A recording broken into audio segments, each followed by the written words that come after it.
कामिनी कुमारी जी बिहार से। महाराज जी राधे राधे। महाराज जी 2 वर्षों से राधा नाम निरंतर आपकी कृपा से जपने का प्रयास कर रही हूँ।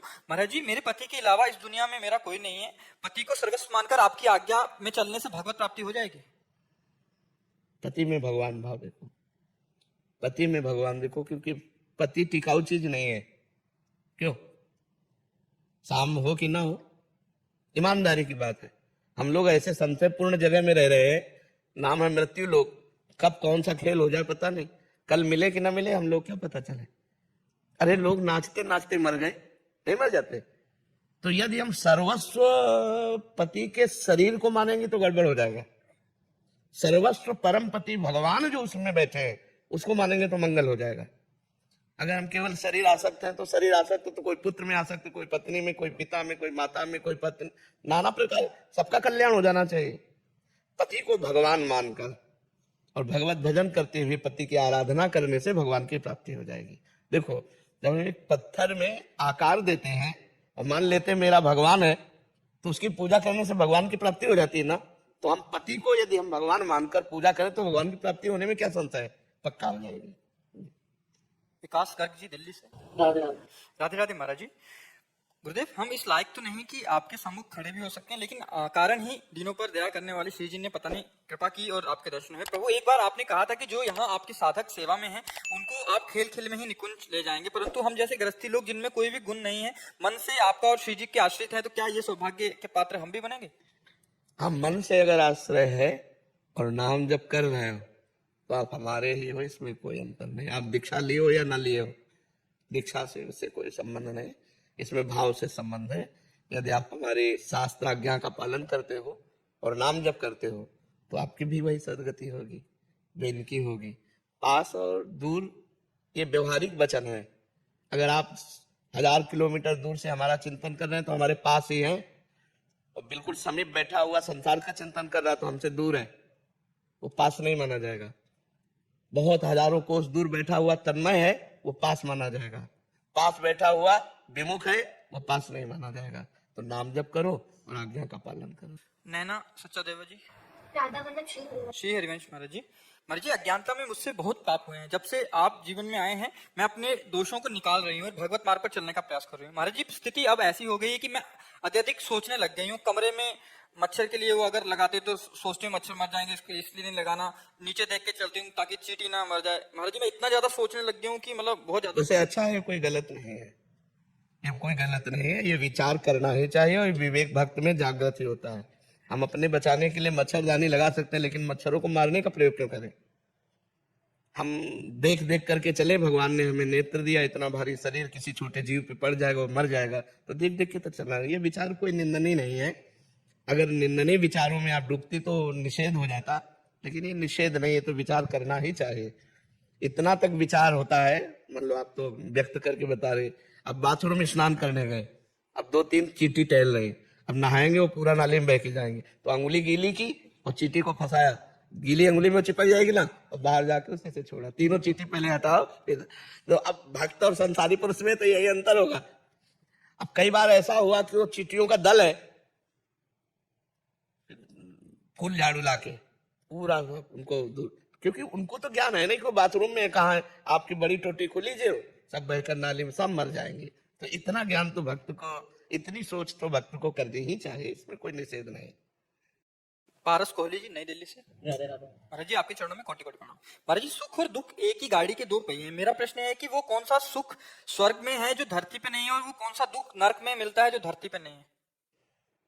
स्वर्ग कोई खास चीज थोड़ी है।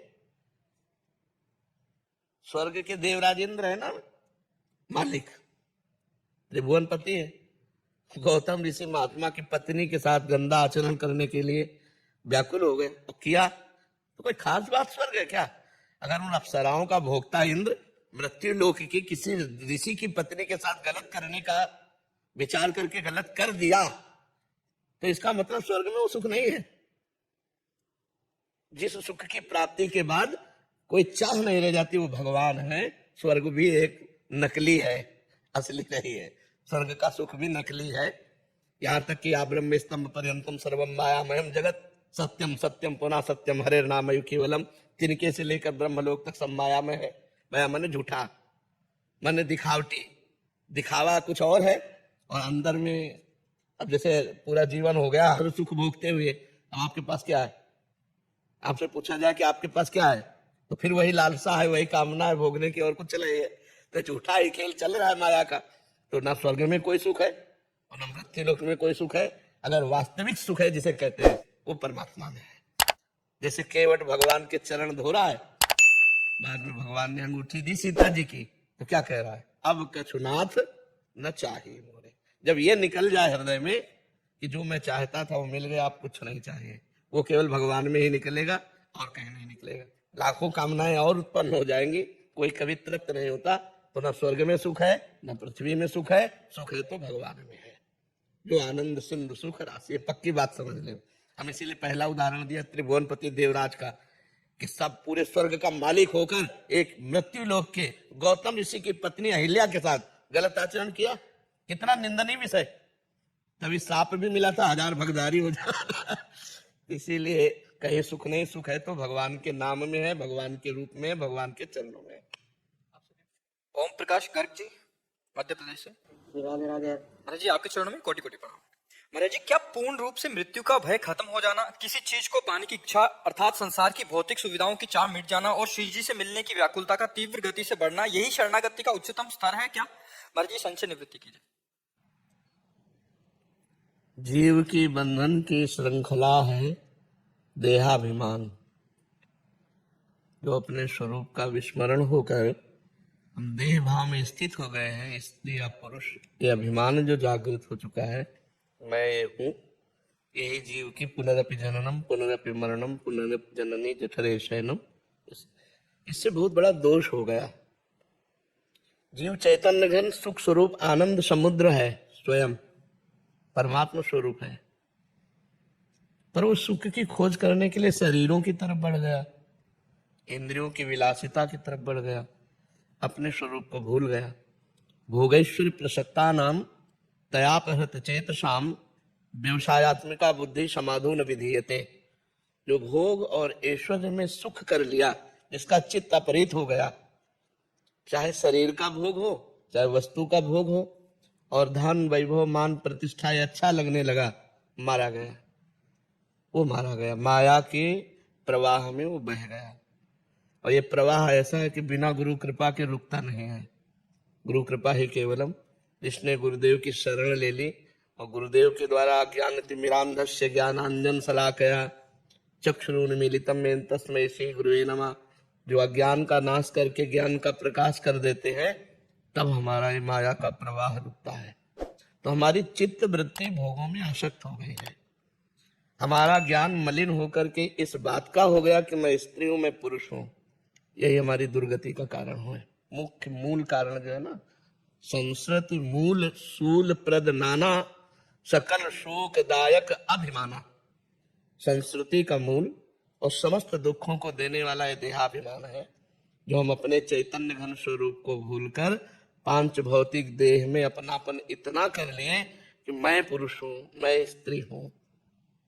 यही हमारी दुर्गति का कारण है। और जब हम गुरुदेव की शरण में होते हैं और जब उनके द्वारा नाम उपासना हमें प्राप्त होती है, तो इसी जड़ता का नाश होता है। जो आपने बोला ना, यही उसके अंदर लक्षण प्रकट होने लगते हैं कि नहीं खान पान ते भावे है, नहीं कोमल वसन सुहावे है, सब विषय लगे ते खारा है, हरियासिक का मगन्यारा है, ना काहू सो बोलिबो ना कोई व्यवहार, अपनी कुंवर किशोरी को जियत निहार निहार। शरणागत का लक्षण किसी भोगों में सुख न मिलना, भगवान के नाम रूप लीला गुण धाम में चित्त का रमण करना, किसी भी तरह किसी भी द्वंद से पराजित न होना, सुख दुख मान अपमान लाभ हानि, तो ये शरणागति उसकी पक्की, वो भगवत प्राप्त हो जाएगा। और जो नाम जप नहीं करता, भगवान की लीला कथा में अनुराग नहीं रखता, श्रवण कथन में, वो चाहे जो साधना कर ले, देहाभिमान पुष्ट होता ही रहेगा। तो क्या हो रहा है, इसमें अहंकार पुष्ट हो रहा है और हमारा आवागमन चक्र रुकेगा अहंकार रहित होने पर। तो चाहे सत्क्रिया का अहंकार हो चाहे असत्क्रिया का अहंकार हो, अहंकार तो बना ही हुआ है। तो अहंकार का नष्ट हो जाना ही शरणागति का लक्षण है। अहंकार गुरुदेव की कृपा से नष्ट होता है। जो गुरुदेव ने उपासना दी उससे अहंकार गलित हो जाता है। फिर दिखाई देता है गुरु कृपा से साधना चल रही है, गुरु कृपा से भजन हो रहा है, गुरु कृपा से हमारी अध्यात्म उन्नति हो रही। वो कहीं अहंकार का उसमें उन्मेष नहीं होता कि मैंने ये किया, नहीं, गुरु कृपा से ऐसा हुआ।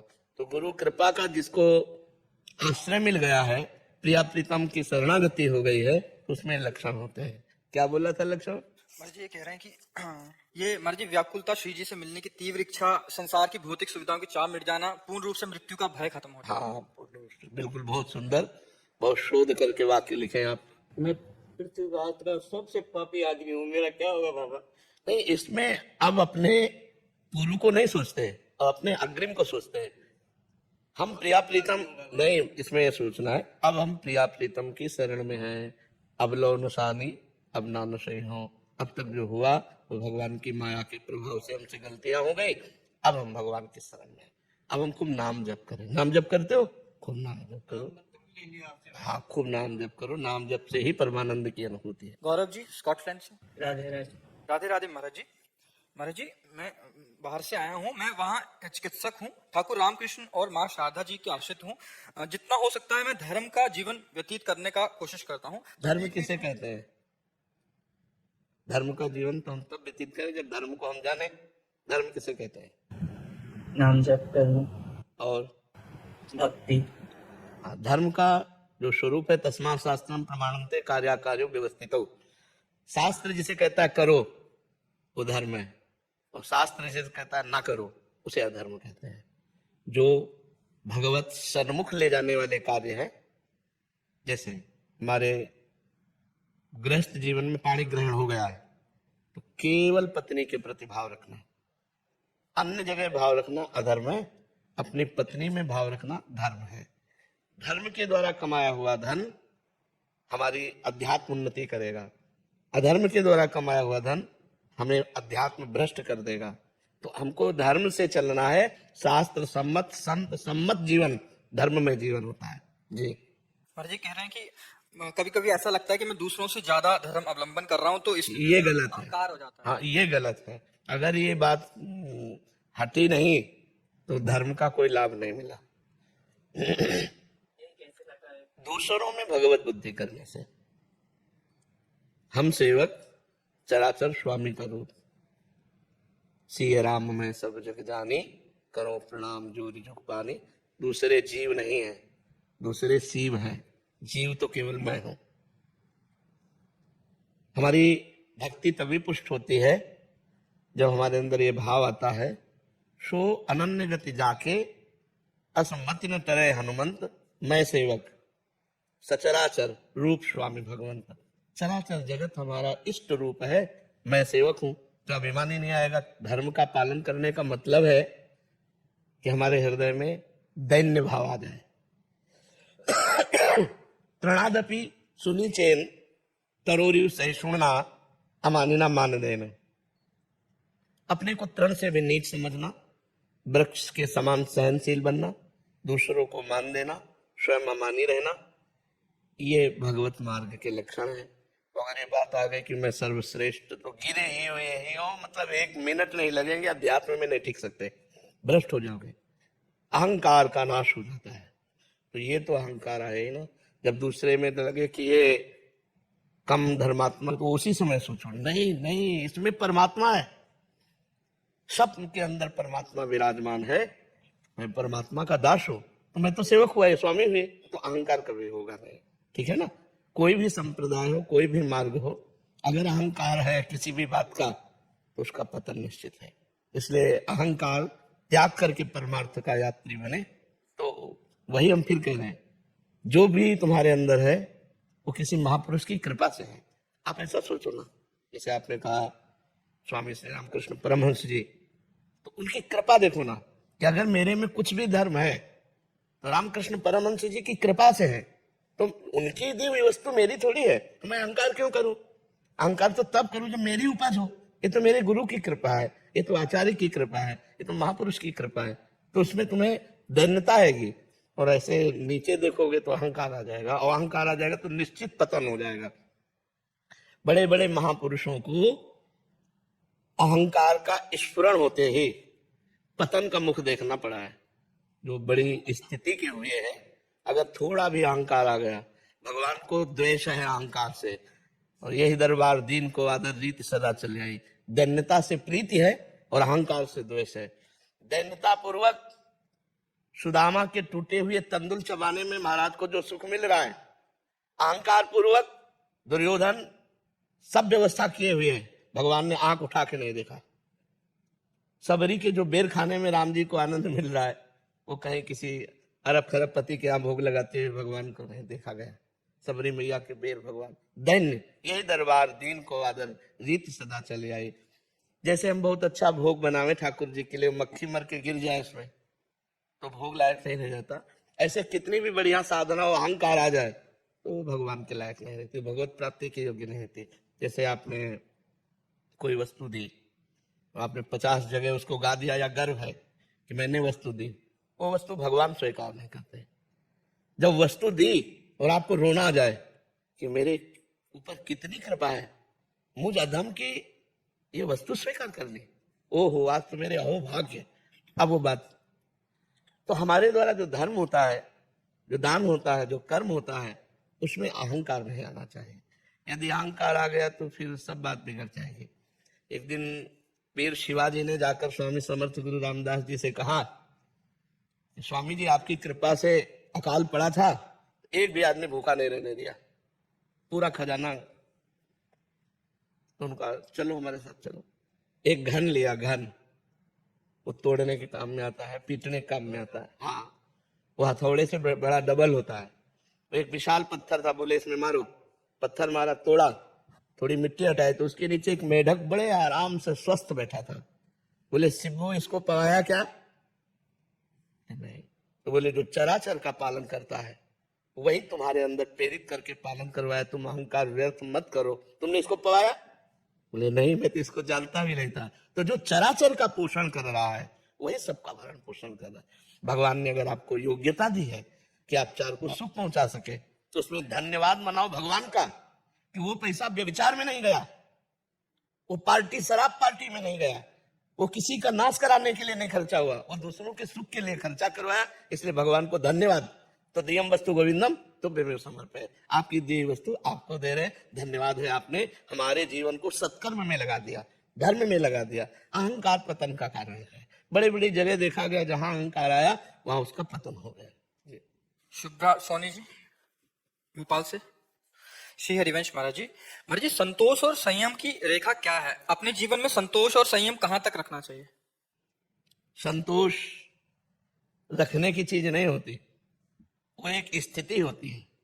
जब संतोष जब आवे, संतोष धन सब धन धूरी समान, गोधन गज धन बाज धन और रतन धन खान, जब आवे संतोष धन सब धन धूरी समान। यथा लाभ संतोष सदा, काहू सो कछु न चाहूंगो, कभी किसी से चाह उत्पन्न ना हो, ये संतोष की रेखा है। जैसी परिस्थिति में हूं उसी में मैं राजी हूं, जो ही प्यारो करे सोई मुझे भावी। जैसे मुझे भगवान रख रहे उतने में मैं संतुष्ट हूं, मैं किसी व्यक्ति के आगे चाह नहीं पैदा कर सकता, इसका नाम संतोष है। और संयम, धर्म विरुद्ध भोग नहीं भोग सकता चाहे मर जाऊं। जैसे श्री सदन कसाई जी जगन्नाथ जी की यात्रा को जा रहे थे, बहुत ही महान पुरुष, पर वो कसाई कुल में जन्म हुआ था। इनका स्वरूप था ये पशुओं का मांस ला के बेचते और धर्म पूर्वक चलते हो, भगवान का नाम जप करते, बड़े महान भक्त थे। देखो इनके धर्म की परीक्षा हुई। ये जगन्नाथपुरी जा रहे थे दर्शन करने, तो रास्ते में भिक्षावृत्ति से, भगवान के भक्त थे, तो एक घर में आवाज लगाई भिक्षाम दे, तो एक नौवधू निकली। और ये ब्रह्मचर्य का एक तेज होता है, भागवतिक भजन करने वालों में एक प्रकाश होता है जो सबको प्यारा लगता है। ऐसा लगता है कि हमसे बात कर ले, ये हमारी तरफ देख ले और ये हमारे बहुत प्रिय है, ऐसा सबको लगता है। जो सच्चे भजन मार्ग के पथिक होते हैं वो अपने लगते हैं, ऐसा लगता है कि काश मैं इनके संग में रह पाता। ऐसा उस नौवधू ने जे भी देखा वो लुट गए। उसने कहा यही पा लीजिए। अब संत सरल चित जगत हित, बैठ गए। संध्या का समय था, प्रसाद तो आए, भगवान की इच्छा, संतों में तो रहता ना भगवान की इच्छा जैसी। बैलों में रखे चाहे झोपड़ी में बांस दे। उस स्त्री ने हाथ जोड़ा और कहा, महाराज जी अगर रात्रि यहीं शयन कर लो और सुबह आप, तो बड़ी श्रद्धा देखी तो ठीक है।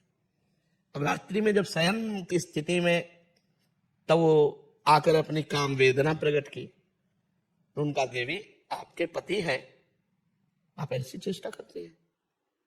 उसका उल्टा दिमाग चला कि मानो ये कह रहे हैं आपके पति, अगर पति ना होते तो उसने अपने पति की हत्या कर दी सोते हुए। फिर आई और कहा, अब स्वीकार करो पति को मैं, उनका दुष्ट, तो उन्होंने कहा अगर मैंने हल्ला मचा दिया तो तुम्हारी अभी दुर्गति हो जाएगी, ये संयम की परीक्षा। तो उन्होंने कहा नहीं, मैं धर्म विरुद्ध आचरण नहीं कर सकता, मृत्यु को स्वीकार कर सकता हूं। उसने हल्ला मचा दिया, लोग एकत्रित, तो क्या हुआ, ये हमसे गलत करना चाहता था, हमारे पति ने रुका, पति को मार डाला और फिर गलत करना चाहता था, मैं हल्ला मचा दिया। अब वो सदन जी, जय जगन्नाथ जय जगन्नाथ, भगवान आप देख रहे हो, लोगों ने मारा पीटा, बंदी बना लिया, राजा के पास ले गए। राजा ने जब ऐसी बात सुनी, दोनों हाथ कटवा दिए यहां से, और देखा कि भक्त है तो दोनों हाथ कटवा कर, फांसी तो नहीं दी पर छोड़ दिया। एक भी अपराध नहीं है इसमें। लेकिन पूर्व में जिस कर्म से कसाई बने आके, तो कोई ना कोई पाप कर्म रहा ना, तो वही हाथ कटवा लिए गए। पाप यहाँ बिल्कुल नहीं है, पाप पूर्व का है। यहाँ संयम की परीक्षा में पास हुए, लेकिन पूर्व का पाप कर्म उनके हाथ कटवा दिए। जय जगन्नाथ जय जगन्नाथ। जगन्नाथ जी पहुंचे, कहा प्रभु अब तो हाथ भी नहीं जोड़ सकते, क्योंकि यही ले काट डाले गए। तो ऐसे करके जे भी किया सो नवीन हाथ आ गए, भक्तमाल ग्रंथ में लिखा हुआ है। तो संयम इतना कि चाहे मृत्यु का अवसर आ जाए पर हम अपने धर्म से विमुख ना हो। संतोष इतना, कैसी भी परिस्थितियों में किसी से हाथ न पसारे। मंगबो भलो न बाप सो, जो प्रभु राखे टेक। देनहार कोई और है, देत रहे तो दिन रैन। लोग भरम मुंह पे करे, तासो दीचे नैन। एक बार रहीमदास जी स्वर्ण बांट रहे थे, रत्न बांट रहे थे, बड़े धनी थे, तो ऐसे बांट रहे थे। तो लोगों ने पूछा कि आप नेत्र नीचे करके क्यों बांट रहे हैं? बोले देनहार कोई और है और देत रहे तो दिन रहन। लोग भरम मुंह पे करें कि रहीम बांट रहे हैं, इसलिए तासो नीचे नैन, इसलिए मेरे नेत्र नीचे है। तो संयम इतना कि किसी भी परिस्थिति में हमें धर्म विरुद्ध नहीं जाना, तो संयम संतोष हमारा सफल माना जाएगा। मनोज यादव जी रेवाड़ी से। राजा वल्लभ सिंह हरिवंश। महाराज जी आपके चरणों में कोटि कोटि प्रणाम। महाराज जी आपने कई बार एकांतिक में बताया है कि मन में अगर गलत चिंतन हो जाए तो भी चिंता की बात नहीं, किंतु आचरण कर्म नहीं बिगड़ना चाहिए। महाराज जी भगवत गीता के श्लोक में भगवान जी कहते हैं कि जो व्यक्ति अपनी इंद्रियों को तो वश में कर लेता है, परंतु मन में इंद्रिय विषयों का स्मरण करता है, वह मोहग्रस्त मन वाला होता है और उसे पाखंडी व कपटी ही कहा उसका जाता है। भाव समझ रहे हो? उसका भाव है जैसे हमने कह दिया कि हम अन्न त्याग करते हैं, आज से हम दूध में रहेंगे, तो रसेंद्री को तो वश में करने की हमने चेष्टा की, लेकिन मन के द्वारा हम अगर विषयों का भोग कर रहे हैं कि यार रसगुल्ला में, यार समोसा चटनी में, यार कढ़ी पकौड़ी में, तो बोले पाखंड कर रहे हो। इससे अच्छा है कि कढ़ी पकौड़ी रसगुल्ला लो और भोग लगाओ ठाकुर का, पा लो चुपचाप। तो मन से चिंतन तुम करते हो भोगों का, वहां ये तो नहीं कह रहे कि पाप कर रहे हैं, वहां भगवान का पाखंड कर रहे हो। पाखंड का मतलब दिखावा, नाटक कर रहे हो। ऐसे तुम कहते हो हम पदार्थ नहीं पाते, हम दूध पीते, हम फलाहार रहते हैं, ऐसे चिंतन कर रहे हो पदार्थों का, तो पाखंड तो कर रहे हो। जिस वस्तु का त्याग किया उसका चिंतन का भी त्याग कर दो, तब उसका पूर्ण त्याग माना जाता है। तो जैसे हमारा मन, हम साधक हैं, गंदी बातों में जा रहा है, हमें अच्छा नहीं लग रहा गंदी बात, वो जा रहा है, अच्छा लग रहा है भजन, भगवान के मार्ग में हम चलना चाहते हैं, पर वो पूर्व संस्कारवश अनेक जन्मों के कारण अभ्यासवश वो गलत मार्ग में जा रहा, तो हमें जलन हो रही। इसमें और उसमें अंतर हो गया। वो अपने अहम को प्रदर्शित करता है, तो अंदर ही अंदर आनंदित होकर नाना प्रकार के पदार्थों की भोग का चिंतन करता है। इसका चिंतन बलात् जा रहा है और ये असंतुष्ट है इस बात से, और वो बाहरी दिखावा करके अंदर से वो चिंतन कर रहा है, वो पाखंडी है। ये पाखंडी नहीं, यद्यपि ये पाप का चिंतन कर रहा है, लेकिन पाखंडी नहीं, क्योंकि पूर्व संस्कार वसात उसका चिंतन हो रहा है गलत, वो जल रहा है कि यार क्यों हो रहा है गलत, वो अच्छे मार्ग में चलना चाहता है, ये साधक है, और वो उस बात का चिंतन करके आनंदित हो रहा है। क्या यार ऐसा, क्या यार ऐसा, विषयों का चिंतन कर रहा है और अपने को त्यागी बता रहा है, तो बोले वो पाखंड कर रहा है। समझ पा रहे हैं आप? इसमें और उसमें अंतर है। वो पूर्व संस्कारवश चिंतन होता है, लेकिन उस चिंतन से वो असंतुष्ट है, उस चिंतन से निकलना चाहता है, और वो जानबूझकर उसका चिंतन करते हुए पाखंड साबित कर रहा है, मैंने 10 वर्ष से अन्न नहीं चखा, लेकिन वो रोज उन विषयों का चिंतन करता है, वो पाखंडी है। समझ पा रहे हैं? श्री हरिवंश महाराज जी क्या किसी का दिल दुखाने से भजन का सुख रुक जाता है? सबके हृदय में भगवान विराजमान है। यदि हमारे द्वारा ऐसा कटु भाषण, कटु व्यवहार हुआ, उसका दिल दुख गया, तो फिर हमारे भजन पर पड़ जाएगा। हम सही चल रहे हैं, वो स्वयं दुखी हो रहा अपने विचार से, तो नहीं रुकेगा। लेकिन हमारे द्वारा यदि संभाषण कठोर पूर्वक हुआ या चेष्टा प्रतिकूल हो गई, तो हमें क्षमा याचना करनी चाहिए। अगर वो अंदर से दुखी रहा, तो जब तक वो दुखी रहेगा तब तक आपके भजन में विक्षेप पड़ता रहेगा। और कहीं वैष्णव का अपराध बन जाए तो विक्षेप की तो बात जाने दो, भजन ही रुक जाएगा, भजन नहीं होगा। अगर संत वैष्णव को दुख पहुंच गया आपकी चेष्टा से, या कोई निंदा बन गई, तो फिर भजन रुक जाएगा, एकदम रुक जाएगा, भजन चलेगा ही नहीं। तो इससे तो बचना चाहिए। पर दोष दर्शन, पर चर्चा, पर निंदा, ये सब भजन में बाधक है। तो अगर हम किसी से ज्यादा व्यवहार ना करें तो इससे बहुत बचाव होता है। अगर व्यवहार करना पड़े ऐसी जगह है तो फिर मृदु व्यवहार करें, प्रिय व्यवहार करें, ऐसा कोई व्यवहार न करें जिससे दिल दुखे, क्योंकि सबके दिल में दिलवर बैठा हुआ है, प्रभु बैठा हुआ है। किसी का दिल दुखा तो हमारा भजन छूट जाएगा, ये पक्की बात है। समझ रहे ना? तो बहुत सावधान है। हाँ, जैसे पदाधिकारी है तो उसमें ये सिद्धांत नहीं लागू होगा। वो अगर चोर को डंडा मार रहा है तो उसकी पूजा हो रही, उसमें ये नहीं सोचा जाएगा कि दिल दुखेगी नहीं, तुम्हारे दिल की दुखने की बात नहीं रही।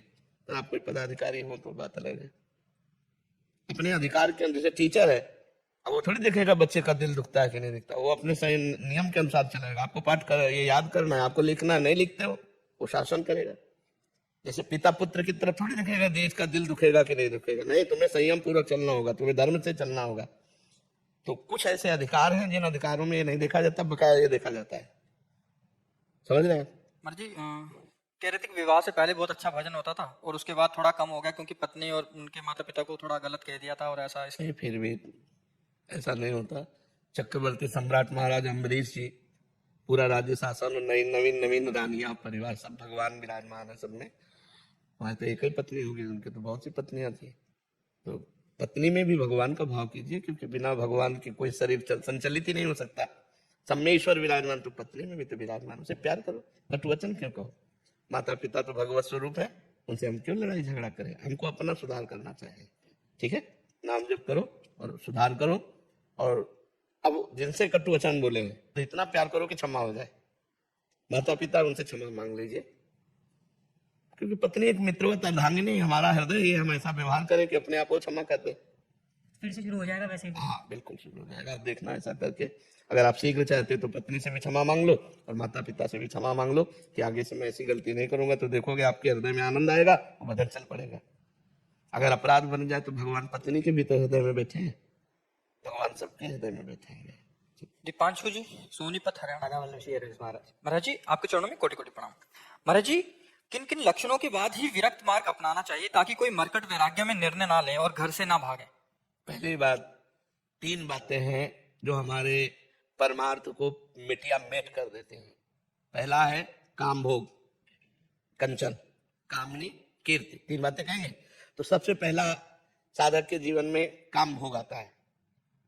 यदि वो स्त्री विजयी है तो विरक्त मार्ग में कदम रखे नहीं, चुपचाप घर गृहस्थी में ब्याह करके अपने भजन को पुष्ट करे। स्त्री विजयी का मतलब हमारे पास अगर भोग उपस्थित है, भोगने का समय भी है, लेकिन हम नहीं भोगेंगे क्योंकि हम वैराग्य मार्ग के पथिक हैं।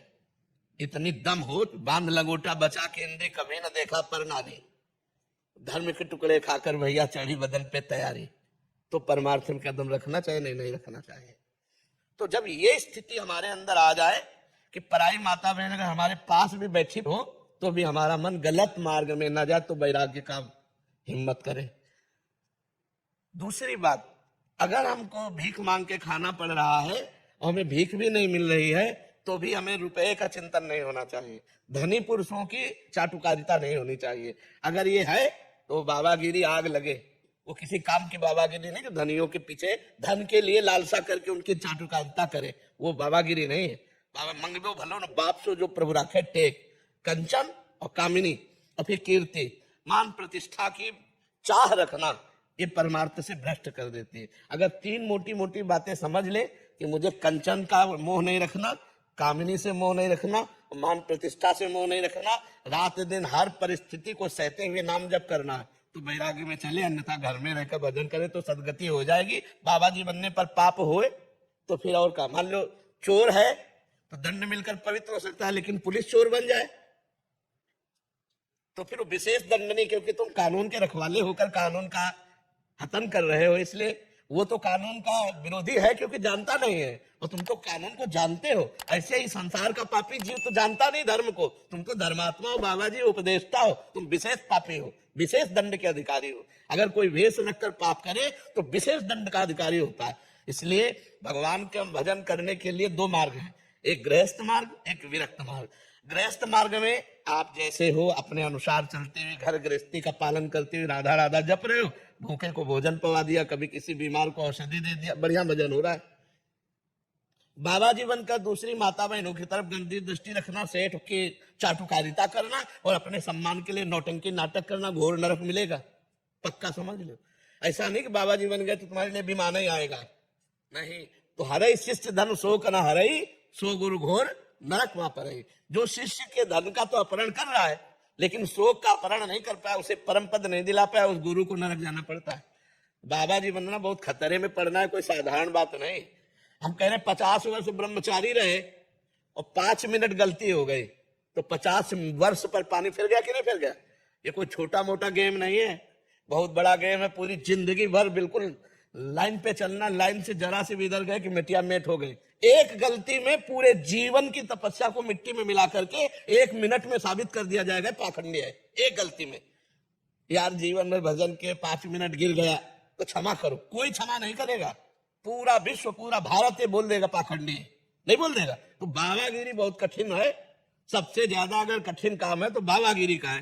पूरे जीवन मनोरंजन नहीं, पूरे जीवन कभी मन का जो चाल है उसके अनुसार नहीं चला गया, उसके खिलाफ चला गया और 1 मिनट चूक हो जाए तो कोई क्षमा नहीं करेगा। ऐसी है बाबागिरी। इसलिए पूरी तलवार की धार कही गई है, ज्ञान के पंथ कृपान के धारा और परत खगेश लगे नहीं बारा। इसलिए बाबा जी तो बनोमती हाँ, अपने घर में गरम गरम रोटी पाओ और राधा राधा जपो, इससे कल्याण। कलयुग है, कलयुग है। बाबागिरी का निर्वाह करना बहुत कठिन है। और अपने लोग गंगा किनारे 20 वर्ष भगवान जैसे, तो वो निर्वाह हो गया। अच्छा, अब समय गंगा किनारे भ्रमण करने का भी नहीं रह गया, मार डाले जाओगे, चोर कह देंगे, बच्चा चोर कह देंगे, कुछ भी कह सकते हैं, नहीं कह सकते। बाबा जी बल्ला, बाबा जी बल्ले नहीं रहता है। महाराज जी मैं भी जैसे ठाकुर शेरदास जी की तरह प्रतिदिन के 3 लाख नाम जप करना चाहता नाम जप करना चाहते हैं, लेकिन भेष मत बदलना, पैंटे शर्ट में रहना। हाँ, अपने घर भेष बदलना बहुत कठिन है, बहुत कठिन है। जरा सा भी चूक हो जाए तो भाई कोई बर्दाश्त नहीं करेगा, इसलिए बहुत सावधानी। अच्छा, हमें और कोई बर्दाश्त करे चाहे ना करे, ईमानदारी वाला जीवन जीना चाहिए। देखो गृहस्थ है, अपना ब्याह कर लो, 10 पैसे कमाओ मेहनत से, खुद खाओ, दूसरों को भी खवाओ, नाम जप करो, बढ़िया जीवन है। अब बाबा जी बन करके मांग के खाना, पूरे जीवन बस अलर्ट रहना, तनिक भी गलती नहीं होना, तो भाई मान लो बाबा जी बनने का मतलब मैं मरा, अब ऐसा मान ले तो जी जाएगा। मरो रे जोगी मरो, मरनो है तो मीठो, ऐसे मर के देखो जैसे गोरख मर जीठो, गोरखनाथ जी कहते हैं। अपने को मन मारा तन बस में कीना, हुआ भरम सब दूर, बाहर से कछ दिखत नहीं, अंदर चमके नूर, आपो त्याग जगत में बैठे नहीं किसी से काम, उनमें तो कछु अंतर नहीं, संत का उचाय राम वो बात एक स्थिति है। नहीं महाराज जी, मतलब शादी का वैसा कोई वो नहीं, कोई आकर्षण नहीं। अब देख लियो तुम आकर्षण, श्रृंगी ऋषि का नाम सुना है सुनो, मृगी से पैदा हुए थे, स्त्री देखा नहीं था, श्रृंगी ऋषि। तो जब उनको भ्रष्ट करने के लिए लगाई गई ना, तो वो गई श्रृंगार करके, तो उन्होंने समझा कोई ऋषि आया, स्त्री जानते नहीं थे, तो उठ के दंडवत की।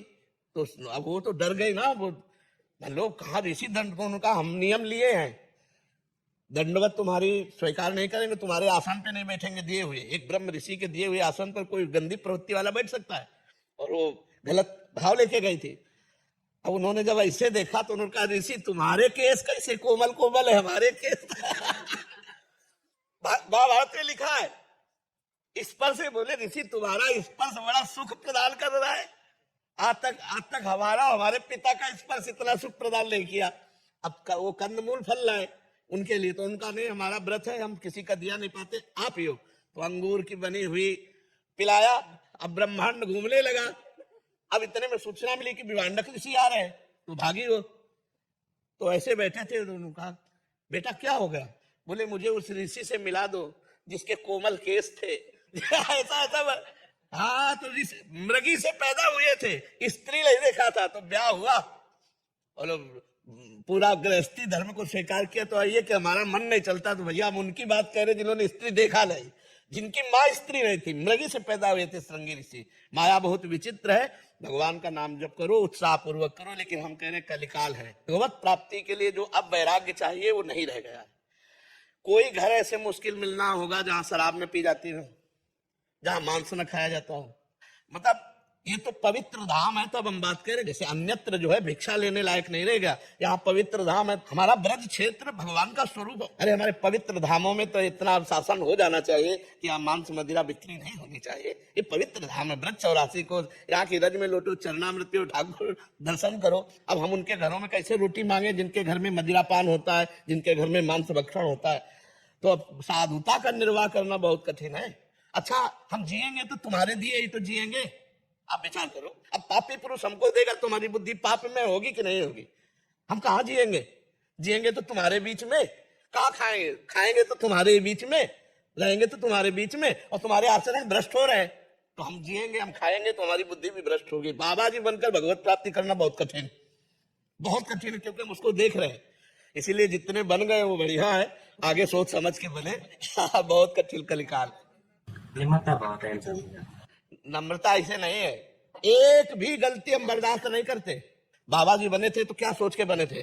किसी माता बहन की तरफ आंख नहीं उठा सकते, या आए हुए किसी व्यक्ति से ऐसे नहीं कर सकते, एक भी नहीं। बताओ अगर तुमसे कोई कहता हो कि यहाँ रुपया चढ़ा दो, ऐसे रुपया दो, किसी तरह की फीस ली जाती है? बिल्कुल, मैंने आज अभी देखा कुछ वो बाहर से आए, वो कुछ दे रहे थे, उन्होंने नहीं लिया, सामने बैठे हुए। हाँ अभी वो बाहर से स्पेन से आए, आपसे हाँ नहीं बिल्कुल उन्होंने ना।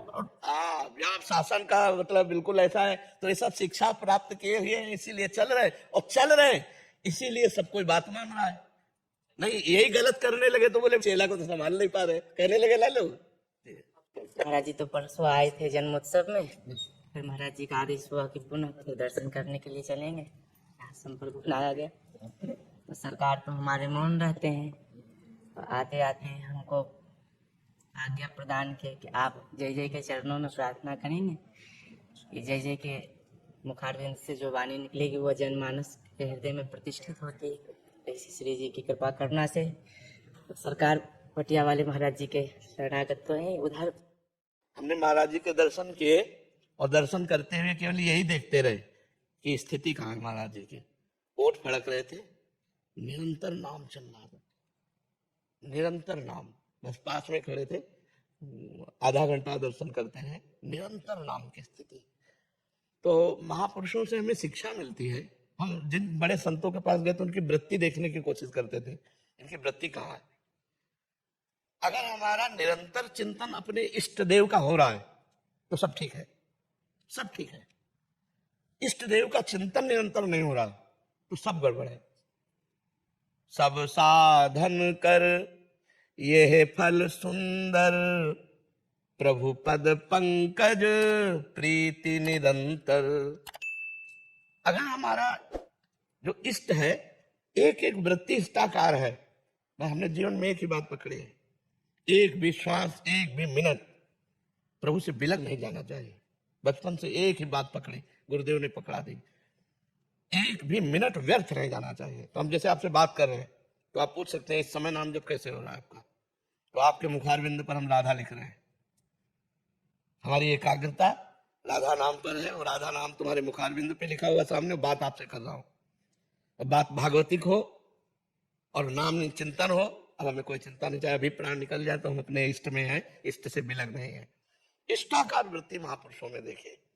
अगर हमारी वृत्ति छिन्न भिन्न हो रही है कहीं आकर्षित हो रहे तो जल्दी हटा लेना चाहिए। हमारा समय व्यर्थ नहीं जाना चाहिए। अव्यर्थ कालत्वम, एक भी सेकंड हमारा व्यर्थ नहीं जाना चाहिए। बस यही हमने जीवन में पकड़ा और यही हम चाहते हैं कि गुरु कृपा से सब लोग यही बात को पकड़े जो हनुमान जी महाराज कह रहे हैं, का हनुमंत विपत्ति प्रभु सोई, जब तो सुमिरन भजन न होई। ये हम ठाकुर सेवा में है या ठाकुर चिंतन में है, तभी हम विपत्तियों से बचे। अगर चिंतन सेवा से अलग है फंस जाएंगे। भजन का मतलब सेवा होता है, सुमिरन का मतलब चिंतन होता है। अगर हम भगवत चिंतन परायण है, भगवत सेवा परायण है, तो हमें तसल्ली है कि हमारा जीवन ठीक है। एक भी मिनट नहीं, एक भी मिनट। अव्यावृत भजनात् देवर्षि नारद जी कहते हैं, अखंड भजन, तन्मयाहा, तन्मय होकर के प्रभु के चिंतन में, तदर्पिता अखिलाचारिता तद स्मरणेन परम व्याकुलतेति, समस्त आचरण भगवान को समर्पित।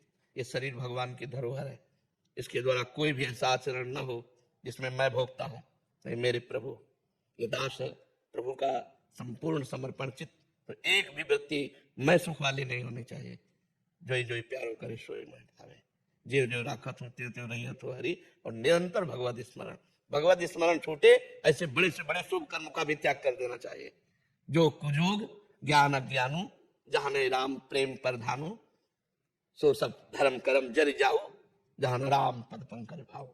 हमारे इष्ट का भाव छूटे, ऐसे आग लगे धर्म कर्म में, ऐसे ज्ञान वैराग्य योग में हम भी आग लगे जिसमें हमारे प्रभु का चिंतन छूटे। वैराग्य वही सार्थक जो अनुराग से रंग दे हमारे हृदय को, ज्ञान वही सार्थक जो अनन्य बनाकर इष्ट की तन्मयता में डुबो दे। इनके सिवा कोई है नहीं, इससे बड़ा कौन सा ज्ञान। श्री राम में सब जग जाने, करो प्रणाम जो जुग पाने।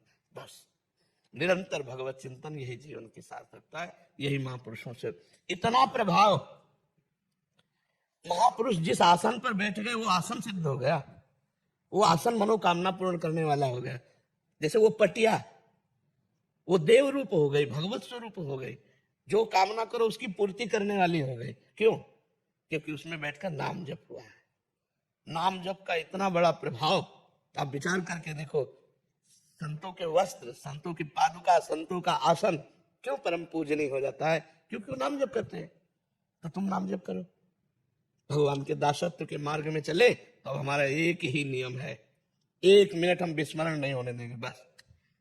और धन्य है वो संत जो रात दिन उनमें लगे हुए, तद स्मरणेन परम व्याकुलतेति। तो यही जीवन का सार है, हर क्षण नाम चलता है। और अगर हम किसी से बात भी करें, अच्छा है मौन है, मौन से बहुत प्रपंच खत्म हो जाता है। मौन बहुत जरूरी साधक को, नहीं तो कहीं ना कहीं किसी की स्तुति निंदा हो जाती है। सुनो तात माया कृत गुण दोष अनेक, गुण या उभय न देखी देखी सो विवेक। न किसी की गुण चर्चा, न किसी की दोष चर्चा। रात दिन नाम भगवान का स्वाद लेने के लिए मौन अत्यंत, इसलिए राधा बाबा जड़ मौन हो जाते थे। पूज्य गीता वाटिका राधा, मौन साधक को अनिवार्य है। ना अगर पूर्ण मौन रह पावे तो विचार मौन रहे। जब तक हमें आवश्यक न समझ में आवे तब तक हम उत्तर न दें, जरूरी है। कोई हमसे बोला राधे श्याम, मन में राधे श्याम बोल दिया, ए बाबा हमको बिल्कुल उत्तर नहीं दिया।